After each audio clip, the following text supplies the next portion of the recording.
my friend.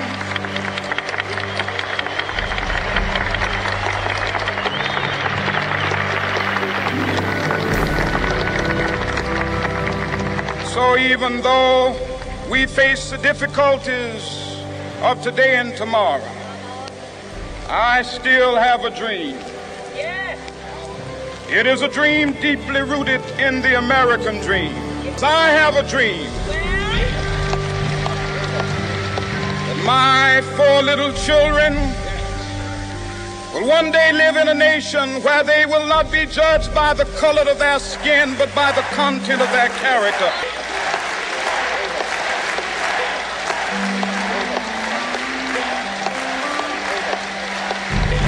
I have a dream that one day this nation will rise up and live out the true meaning of its creed. We hold these truths to be self-evident, that all men are created equal.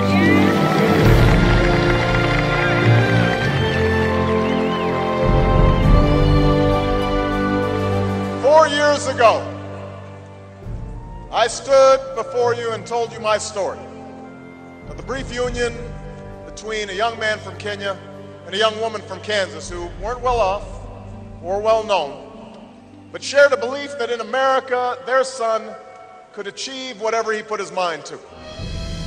It is that American spirit, that American promise, that pushes us forward even when the path is uncertain, that binds us together in spite of our differences, that makes us fix our eye not on what is seen, but what is unseen, that better place around the bend.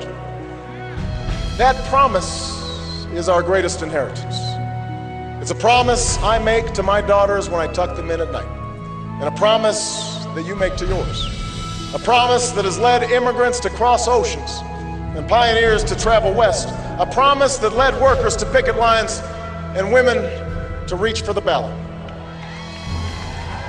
And it is that promise that 45 years ago today brought Americans from every corner of this land to stand together on a mall in Washington before Lincoln's memorial and hear a young preacher from Georgia speak of his dream.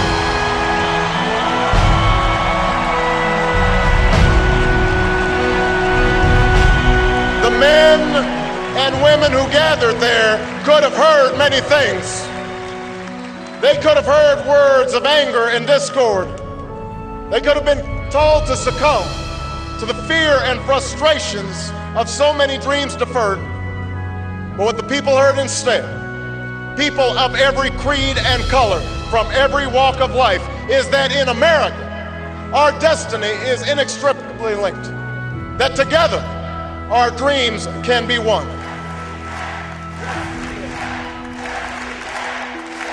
I have a dream that one day on the red hills of Georgia, the sons of former slaves and the sons of former slave owners will be able to sit down together at the table of brotherhood. I have a dream that we are more than a collection of red states and blue states. We are and always will be the United States of America.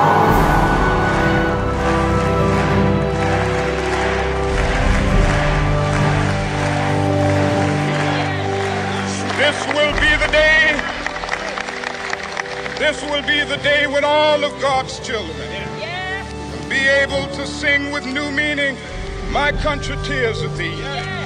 Sweet land of liberty, of thee I sing. Land where my fathers died, land of the pilgrim's pride. From every mountainside, let freedom ring. All across America, something is stirring.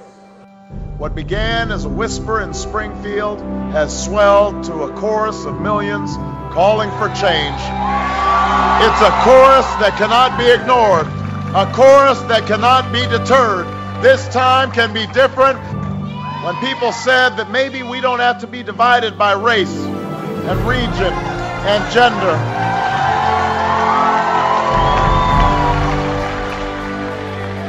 Let freedom ring, and when this happens,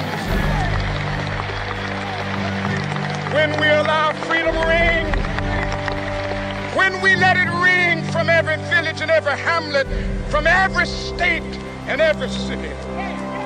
We will be able to speed up that day when all of God's children, black men and white men, Jews and Gentiles, Protestants and Catholics, will be able to join hands and sing in the words of the old Negro spiritual, free at last, free at last.